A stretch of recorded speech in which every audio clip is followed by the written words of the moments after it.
Hello and hi, welcome to Halacha series number 3. Today we'll begin chapter 8. We will talk about the laws of TEFILLIN, and most probably that will be pretty much the entire little class of today. Let's begin. Laws of TEFILLIN. It is a positive commandment to place TEFILLIN on the arm and head, as it is written, "Thou shalt bind them for a sign upon thy hand, and they shall be for frontlets between thine eyes." That's the most literal translation I've ever read. And what it's basically saying is the concept of placing the tefillin on the arm, opposite the heart, basically on your bicep, and on top of your head, opposite the brain, where it's actually your optic sensory area, right in the front of your brain. There's probably much better terminology for it. I don't know what it's called. Is to symbolize the will to make our intellect and our desires subservient to our Creator, the ruler of the universe. Basically, you're showing that with your muscle, with your head, that everything you do is for a higher purpose, is for the Creator, HaKadosh Baruch Hu, God Almighty. And the scriptural portions contained within the tefillin, they deal with the unity and the providence of God. As when you look at the tefillin, you will see on the head and you will see on the arm, those little compartments, those little boxes have 4 different Torah portions in them, where we actually do read throughout our tefillah, throughout our prayer in the morning, but each of them have it written inside their own compartment in the tefillin of the head, and on the arm it's written in one long rolled up parchment. All right, halacha number 2. The custom of the Sephardim is to recite only one blessing on the tefillin. Basically, when you put your tefillin on your arm, you have in mind for the tefillin on your head, as if you remember when I talked about big talit and the small talit. When you have a very big talit gadol that has tzitzit and everything, you only make the blessing on the big talit gadol. You don't make the blessing on the small talit katan, on the small tzitzit that you wear throughout the whole day. So, same thing by the tefillin. You make the blessing after putting the tefillin on your arm. Before you tighten it, you make the blessing, Baruch atah Hashem Elokeinu melech haolam, asher kiddushanu b'mitzvotav b'tzivanu lehaniach tefillin. Blessed art thou, Hashem, our God, King of the universe, who had sanctified us with His commandments and commanded us to put on the tefillin. If, however, one unintentionally spoke between the placing of the tefillin of the arm and the head, because we don't usually speak between, even if you want to say Amen for Kaddish, or you want to answer anyone in anything, but if you do speak, then you must say the blessing when you put on the tefillin on the head. And the blessing for that goes, Baruch atah Hashem, Elokeinu melech haolam, asher kiddushanu b'mitzvotav b'tzivanu, al mitzvat tefillin. Blessed art thou, O Lord, our God, King of the universe, who had sanctified us with His commandments and commanded us concerning the mitzvah of tefillin. Okay, so that's halacha number 2. Halacha number 3. It is important to put on the talit before wearing the tefillin. The reason why we put the talit on before we wear the tefillin is because we always work in ways of ascending. When you ascend, you're basically starting off at a lower kedusha, lower holiness, and you go to a higher holiness. That's why the talit is what we put on first. It's like a garb. It's like you're just getting yourself prepared for putting on the tefillin. Then you put the tefillin on your arm because you show that the strength. It starts off when it works in your arm, and then you put the tefillin on your brain because that's the central powerhouse. How everything you do in your life depends on your brain. Now, halacha number 4. It is customary among the Sephardim, in accordance with the details given in the Zohar, basically the source of Kabbalah, to put the tefillin on the arm sitting down, and that on the head standing up. Basically, when you put the tefillin on your arm, you sit down. You put the talit over it, so you cover it, you have in mind, you make the bracha for the tefillin on your arm, and then you stand up and you put the tefillin on your head, remember, without any blessing, unless you spoke in between the 2 tefillin. Halacha number 5. The tefillin should be placed on the weaker arm. Yad kaha, anytime when you think of the why is it goes on the weaker arm, because it says in the verse Yad Kaha. Yadcha really means Yad Kaha. What's Yad Kaha? The weaker arm, which is usually the left arm. Therefore, a left-handed person should place the tefillin on his right arm, because his right arm is a weaker one. If he writes with his left hand, but he uses his right hand for everything else, then he should still place the tefillin on his right arm. Once again, if he writes with his left hand, we see that that is what considers a person as where his strength is. As you know, the pen is mightier, is what they say. The deciding factor is with which hand he writes. This is considered the stronger arm. Number 6.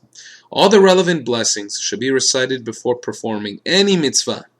The blessings of the tefillin should therefore be said before even tightening the strap of the tefillin of the arm. So if you're going to put the tefillin on your arm, make sure to tighten, make sure to say the blessing and then to tighten. Halacha number 7. The correct position of the tefillin on the arm is on the lower half of the upper arm, the humerus, but on the elevated portion of the biceps muscle and inclined towards the heart. Basically, when you look at your arm right now, make a muscle. Now, a little bit at the right where the muscle begins to get bumpy, that's where you put it on and tilt it a little bit towards your heart, towards your body. Okay? Now, halacha number 8. The tefillin of the head should be placed centrally above the hairline, up to the position of the fontanale in an infant. Basically, you know that little soft spot that the infant has, what they call the self-destruct button? That's where the person should understand, that's where their tefillin goes. The tefillin, if you look at it, the front of it should go exactly by the hairline, and then the back of it, well, basically, once you put the front by the hairline, you'll know exactly where the back goes. But it should be right where your hairline begins, should be the front, and you put the tefillin over there. It shouldn't be lower than that. It shouldn't be higher than that. It should be right on the correct spot. Just as a side note, for tefillin, many people who wear it every day, day in and day out, and if they have said that if my tefillin is not in the right place, I realize it that day because the blood flow in my head, in my arm, and everything, it makes a very big difference. And this was also proven by a acupuncturist, a Chinese acupuncturist, that talked about the blood flow of tefillin. He talked about, that's very interesting that these Jews, where they put their tefillin and the straps, because that's exactly where we use our pinpoints on the body in order to release energy. Whatever, that's a side point. Halacha number 8. The tefillin, as I was in middle, the tefillin on the head should be placed above the hairline, right above the hairline. The knot in the strap must be placed on the back of the head, right at the base of the skull. This knot should be formed in the shape of a dalet. Basically, if you look at the knot, you'll see that it's like a little dalet. Halacha number 9. It is customary to coil the strap around the forearm 7 times. Now, there are many reasons as to why 7 times. I'm not here to really go through it, but I can just tell you one. We say, Poteach et yadecha umaspia lechol chai ratzon, which we talk about. It's a very important blessing of sustenance that we say in the Psalm of Tehillah, the David, otherwise known as Ashrei Yoshei Betecha. And that's 7 words, Poteach et yadecha umaspia lechol chai ratzon, that we also have in mind when we wrap the tefillin around our arm 7 times. The tefillin should then be placed on the head, after which 3 coils are to be wound round the middle finger with the strap of the tefillin for the arm. Basically, you put the tefillin, once again, the order is you put your tefillin on your bicep, you don't say the bracha yet, you don't tighten yet, you make sure to fit it on your bicep correctly, then you make the blessing, then you tighten it, you wrap around 7 times around the arm, you put it in your hand to hold it for a moment, you put the tefillin of the head exactly right above the hairline, make sure the back is also at the base of the skull, make sure also as well that the straps on top of the head are not twisted, After the head is secured and the two straps that are hanging from the head are brought in front of you, you then fix the tefillin on your hand. You basically take that strap and you wrap it around your middle finger 3 times, just like a ring, because we say the different words ve'erastich, like how we are betrothed to you, Hashem. That now we're creating a covenant like a married couple. That's why we wear it around our finger like a ring 3 times. Now, this is a little bit hard to say over a recording, but if you can actually go to someone who puts on tefillin, or if you do put on tefillin, you would understand that every single step, it just takes a little bit of practice in order to get it done. Halacha number 10. It is most important that the black side of the strap should be towards the outside, meaning the black should always be facing everyone else. Number 11. Nothing may interpose between one's body and the tefillin. However, this applies to the tefillin case itself, and not to the strap. Consequently, one need not remove one's wristwatch. Nevertheless, it is advisable to do so. Furthermore, one who has a plaster cast on the forearm can still put on tefillin with a blessing. So basically, just to summarize, you can put tefillin on, no problem, even if you have a cast on your arm, it's no problem, as long as the cast is not on the upper arm, because where the box goes, it has to touch your skin. And wherever the straps go, it's as long as it's it's on your arm, or even on your watch is fine, as long as it's wrapped around your hand. Halacha number 12. It is advisable that those who wear a toupee and are embarrassed about removing it during prayer should at least make sure that the tefillin case itself is in contact with the head, even though the straps of the tefillin are still in contact with the toupee. Now, what you can do over here is, if you do wear a toupee, is that you would move the toupee a little bit back, just enough to give 2 inches for the box on your head, on the front. You put it up, the box on the front of your head, and that's it. You fulfilled what you need to fulfill. Number 13. The tefillin of the arm and the head are 2 separate precepts, and inability to observe one does not bar the observance of the other. Basically, they're each their own mitzvah. Because you don't have the head or you don't have the arm doesn't mean you can't wear both. You can't wear one without the other. And that's not true. Meaning, if you only have one, you have to wear that one, at least. Therefore, if one tefillin is available, or if by some reason of accident one is able to use only one, then it should be put on by itself with a blessing. For the tefillin on the hand, the blessing is la'anich tefillin, and for the tefillin of the head, the blessing should be al mitzvat tefillin. Okay, so if you yourself you're limited to only one pair. If it's for the hand, you say la'anich tefillin. If it's for the head, you say al mitzvat tefillin. Okay, halacha number 14. A person whose right arm is paralyzed, lo aleinu, or has been amputated, should be helped by another person to put on the tefillin. If he prays at home or in the hospital, he can be helped by his wife or a nurse, and the usual blessing may be said. The point of this is that normally, even though the person who is helping him put on the tefillin, whether he be a woman or a non-Jew, someone who doesn't need to put on tefillin, they may place tefillin on the person, and the person can just say the bracha, he can say the blessing, and it's no problem, because the whole mitzvah is to have it placed on his arm, that he should do the mitzvah, that he should actually do the mitzvah of tefillin, of having it on him. The Talmud even talks about a case, if you're training a monkey, a little capuchin monkey, you grab him, and you teach him how to put on tefillin, the halacha says that yes, you can use this monkey to put on the tefillin. It's not advisable, but you can do that. Halacha number 15. A person whose left arm is paralyzed should still put on tefillin, even if you don't feel it. Halacha number 16. The time for putting on tefillin is in the morning. It's from as soon as it is light enough for one to recognize an acquaintance at a distance of 4 cubits. Meaning from 6 feet away you could recognize your buddy. In cases of urgent necessity, tefillin may be worn even before dawn but without a blessing. Basically, imagine sunrise is at 5 o'clock. So dawn is usually about 4, if you want to say that. That means at 4 o'clock, a person should not say the bracha until after dawn, usually. Now, number 17. It is forbidden to put on tefillin on Shabbat and festivals. The same applies for Chol HaMoed, the intermediate days of the festival. This is the custom of the Sephardim, and this is what we follow. Basically, on Shabbat and Yom Tov, Shabbat and holidays, we don't wear tefillin.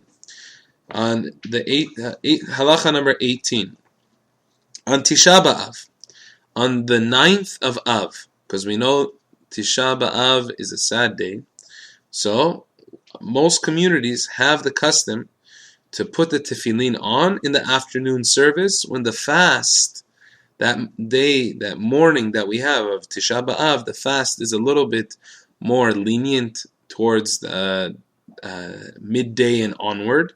So therefore people put tefillin on for mincha. Some also have the tradition, like many Persian people have the tradition of putting on the tefillin before they go to the morning service. It is important in such matters to keep up with the custom of your forefathers and with your rabbi. Number 19. Those who have the custom to put tefillin during the afternoon service on other fast days should keep up with the custom. As there are many people that you'll see every fast day, they'll always have tefillin. Number 20. A Sephardi should be careful not to wear the tefillin prepared according to Ashkenazi prescription, since the order of the paragraphs contained in Ashkenazi tefillin is not within the custom or the order of the code of the Jewish law written by the Shulchan Aruch or Rabbi Yosef Karo. Basically, Ashkenazim, they have a different order than Sephardim. And the order, you would think, oh, what difference does it make? Basically, everything has a formula and how it's done, how every word is read.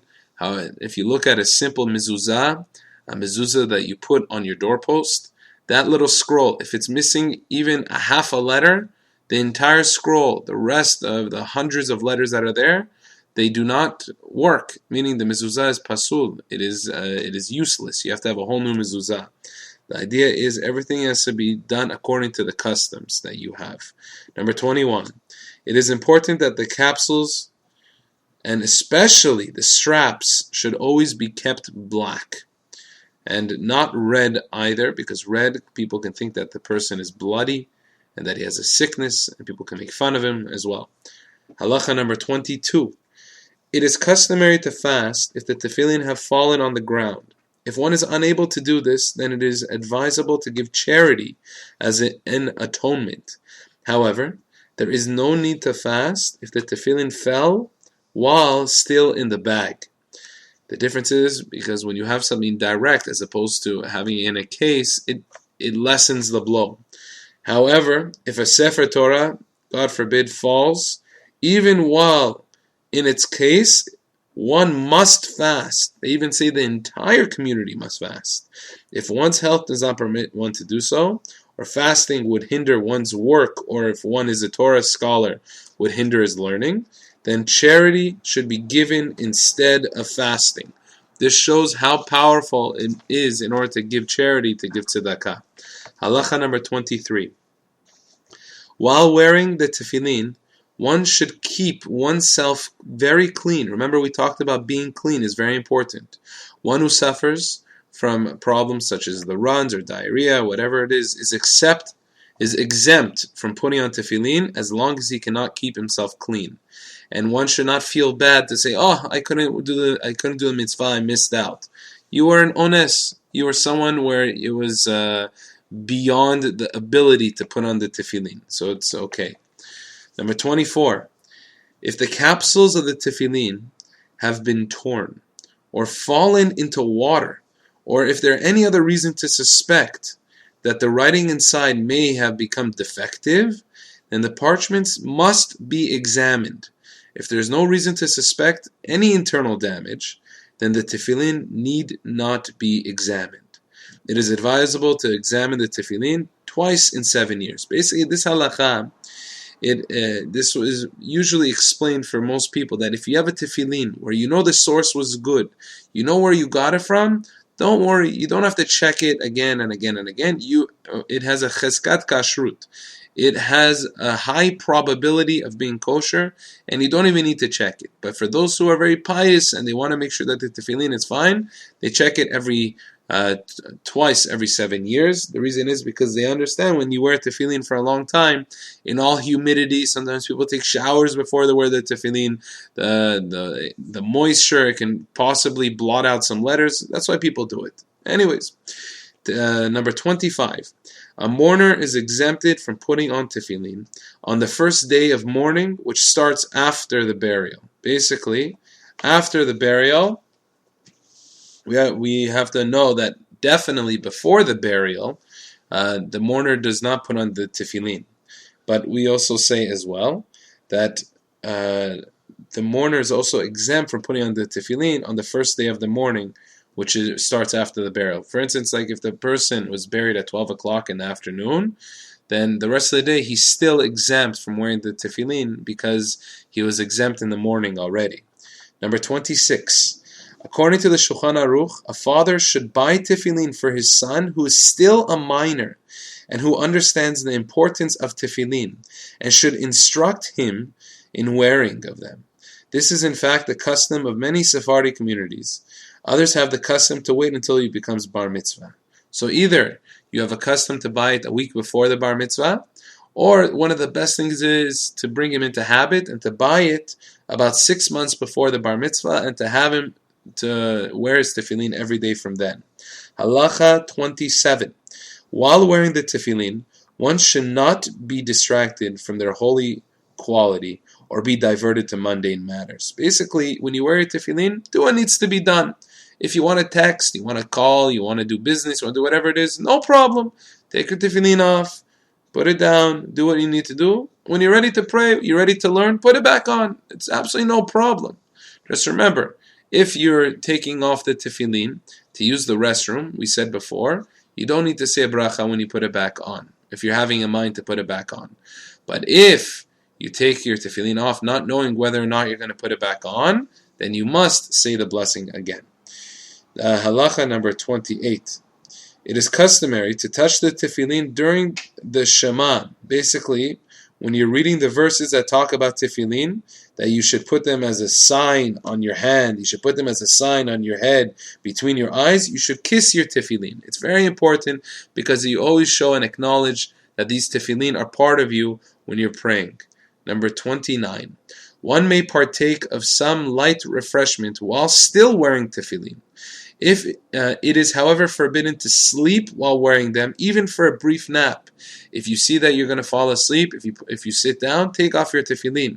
But if you need like a little refreshment to continue learning, to continue praying, you can have a little water, a little piece of cake. It's not a problem. Halacha number 30.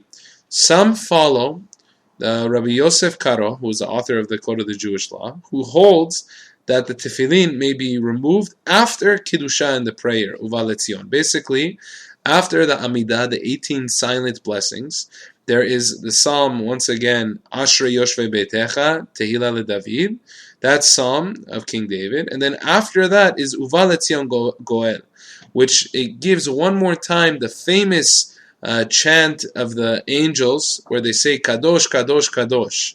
Once a person says, Kadosh, Kadosh, Kadosh, he may take off and remove his tefillin. Now, this is when the days of the Sefer Torah is not taken out.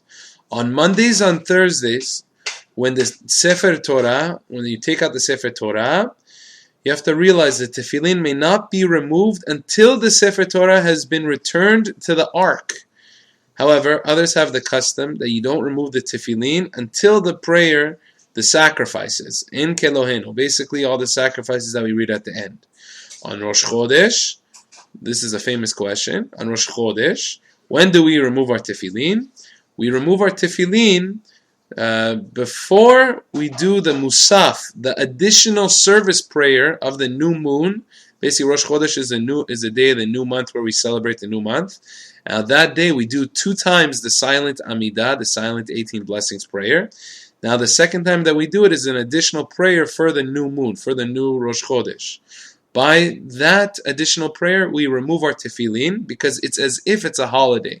And if you remember, we talked about on Shabbat and holidays and intermediate days such as Chol HaMoed, we do not wear tefillin.